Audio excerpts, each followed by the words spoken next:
CUET UG के score पर आप लोग का दिल्ली यूनिवर्सिटी में रजिस्ट्रेशन जो है वो स्टार्ट है। सेकंड फेज का रजिस्ट्रेशन बहुत जल्द स्टार्ट होने वाला है। तो आप उसमें कैसे कॉलेज को चुनेंगे कि ताकि आपका एडमिशन जो है वो हो सके, DU का क्या निर्देश है यहाँ पर हम उसके बारे में भी बात करेंगे। दिल्ली यूनिवर्सिटी के प्रोफेसर्स की तरफ से क्या कहा गया है, कितने छात्रों ने रजिस्ट्रेशन किया, देख कर करें आवेदन।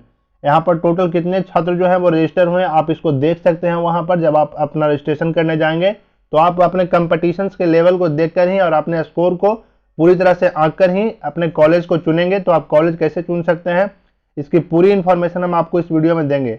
अगर आप इस वीडियो को देख लेते हैं तो आपके 10 से 20% चांसेस जो है वो बढ़ जाते हैं एडमिशन्स के।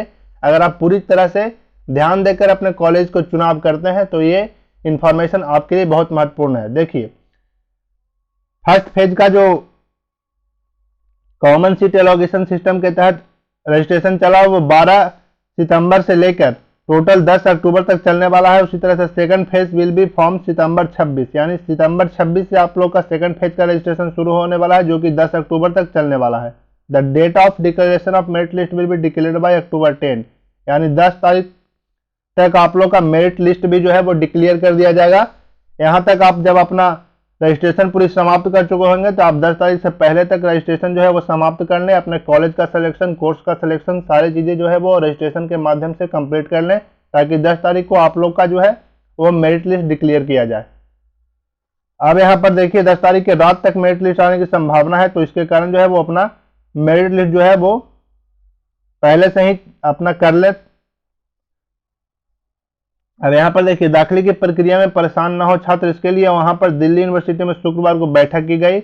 उसमें क्या कहा गया, ये महत्वपूर्ण जानकारी हम आपको यहाँ पर दे रहे हैं। देखिए, विद्यार्थियों को क्या निर्देश दिया गया है कि विद्यार्थी अधिक कोर्सेस और कॉलेज का चयन करें। जब अपना रजिस्ट्रेशन आप करेंगे तो एक कॉलेज के प्रिंसिपल ने बताया कि डीन एडमिशन की इस बात पर जोर था कि 26 सितंबर से जब दूसरे चरण की दाखिली प्रक्रिया शुरू होगी उस समय विद्यार्थी अधिक से अधिक कोर्सेस और कॉलेज का चयन करें, यानी जो भी एलिजिबिलिटी आपके कोर्सेस में बनती है। और अगर आप पढ़ना चाहते हैं, जैसे कि अगर आप BSc करना चाहते हैं बॉटनी से, लेकिन अगर आपको बायोटेक्नोलॉजी भी चाहिए, बॉटनी भी चाहिए, अगर आप जूलॉजी पढ़ना चाहते हैं तो जूलॉजी भी मिल सकता है, तो जूलॉजी भी आप ऑप्ट कर सकते हैं। तो आप जो है वो इस सब सब्जेक्टों का चयन कर सकते हैं। लेकिन अगर आपको सिर्फ बॉटनी पढ़ना है BSc में तो आप इन सब सब्जेक्टों का चयन नहीं करेंगे, क्योंकि इससे अगर आपको कॉलेज अलॉट और सब्जेक्ट अलॉट कर दिया जाता है तब आपको परेशानी होगी। लेकिन आप अगर पढ़ने में आसान आपको लगता है कि हम पढ़ सकते हैं तब आप जरूर कॉलेज चयन कीजिएगा इस प्रकार से। लेकिन अगर सिर्फ आपको उसी कोर्सेस में जाना है जिस कोर्सेस में आप पहले से सोच रखे हैं पढ़ने के लिए, यानी अपनी तैयारी कर रखी है, तो आप उसी कोर्स को ऑप्ट करेंगे और ज़्यादा से ज़्यादा कॉलेज में ऑप्ट करेंगे। आपको वहाँ पर पूरी दिखाई देगी कंपटीशन की किस कॉलेज के लिए कितने आवेदन आए हैं। तो आप उस कंपटीशन को देखते हुए और अपने मार्क्स को एनालाइज करते हुए अपना जो है कॉलेज और सब्जेक्ट का चयन करेंगे। चुनने के यहाँ पर बताया गया कि प्राय समिति कोर्सेज कॉलेज चुनने के कारण छात्रों के पास विकल्प की कमी रहती है और वह दाखिला नहीं ले पाते हैं, इसलिए आप जो है वो ज़्यादा से ज़्यादा कॉलेज जो है वो चुनेंगे। यहाँ पर क्या बताया गया है कि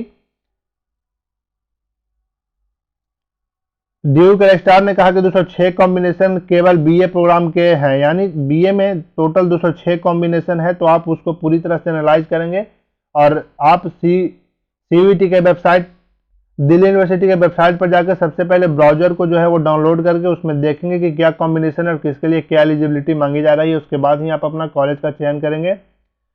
कॉम्बिनेशन के लिए BA प्रोग्राम के लिए तो यहाँ पर जो है इसलिए छात्रों को जो है पूछे जाने पर छोटी से छोटी जानकारी मिलनी चाहिए। यहाँ पर जो भी आप पूछेंगे दिल्ली यूनिवर्सिटी के कॉलेज में जाकर आपको एक एक जानकारी दी जाएगी, ऐसा निर्देश दिया गया है दिल्ली यूनिवर्सिटी के डीन की तरफ से, रजिस्ट्रार की तरफ से।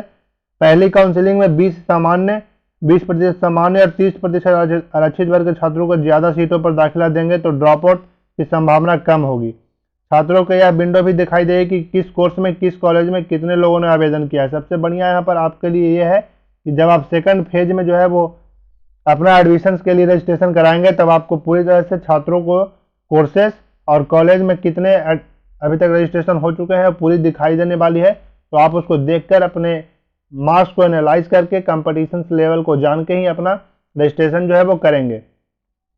इससे आपको पता चल पाएगा कि ऊपर कितने लोग हैं, इसलिए प्रतिस्पर्धा कठिन है।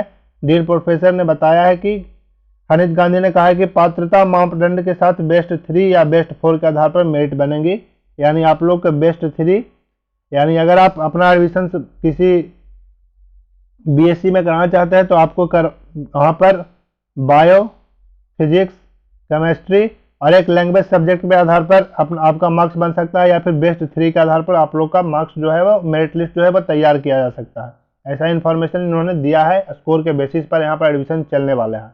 तो ये इन्फॉर्मेशन था। अब जो आप कॉलेज चूज करेंगे उसमें ये ध्यान देंगे कि अगर आप सबसे पहले द हिंदू जैसे कॉलेज को अगर चूज करते हैं या मिरिंडा हाउस जैसे कॉलेज को चूज करते हैं तो आप नीचे से जो है वो कुछ इवनिंग कॉलेज भी चूज कर सकते हैं, क्योंकि वहाँ पर इवनिंग कॉलेज भी जहाँ का कट ऑफ काफ़ी कम जाता है। उसी अगर आपके मार्क्स कम है तो आप इवनिंग कॉलेज को भी चुन सकते हैं। उसी के साथ वहाँ पर कुछ और ऐसे कॉलेज हैं जो आप उनका कट ऑफ जो है वो बहुत कम जाता है, तो आप उन कॉलेज को भी चुन सकते हैं। आप एक बार दिल्ली यूनिवर्सिटी के वेबसाइट पर जाके पूरे कॉलेज की लिस्ट जो है वो देख लेंगे। उसके बाद आप अपना एडमिशन के लिए और पूरी जानकारी लेने के बाद ही रजिस्ट्रेशन करेंगे, ताकि आपको एडमिशन जो है वो मिल सके और आप ड्रॉप आउट ना हो जाए एडमिशन से दिल्ली यूनिवर्सिटी के कॉलेज में। यहाँ पर पूरी इन्फॉर्मेशन दे दी गई है। आप लोग का एडमिशन के बाद 1 नवंबर से जो है वो स्टार्ट कर दिया जाएगा पढ़ाई, और दिल्ली यूनिवर्सिटी के तरफ से बता दिया गया है कि डीयू ने दाखिले की प्रक्रिया 10 अक्टूबर तक पूरी कर लेने की जानकारी यूजीसी के चेयरमैन को दी है कि आप उनका जो दाखिला है यूजी का यानी अंडर ग्रेजुएट कोर्सेज का वो 10 अक्टूबर तक समाप्त हो जाएगा, क्योंकि उसके बाद पीजी का एडमिशन भी दिल्ली यूनिवर्सिटी को लेना होगा, जो कि अक्टूबर में चलने वाला है। तो आप लोग का ये समाप्त हो जाने के बाद दिल्ली यूनिवर्सिटी जो है पूरी तरह से पीजी के स्टूडेंट के लिए बिजी हो जाएगी वहाँ पर। तो आप लोग का एडमिशन 10 तक समाप्त हो जाएगा। तो आप अपना चयन जो है कॉलेज का ठीक तरीके से करें ताकि आपको एडमिशन मिल सके। ये महत्वपूर्ण जानकारी हमने आपके साथ शेयर की। ये जानकारी आपको कैसी लगी? आप हमारे चैनल पर नए हैं तो चैनल सब्सक्राइब कीजिएगा, क्योंकि ऐसे ही तमाम जानकारी आपके लिए लेकर आते रहेंगे ताकि आपको एडमिशन मिल सके। और इस इन्फॉर्मेशन को दोस्तों के साथ भी शेयर कीजिएगा ताकि वो भी इस जानकारी को प्राप्त करके अपना रजिस्ट्रेशन जो है वो अच्छे ढंग से करा सके। तब तक के लिए धन्यवाद।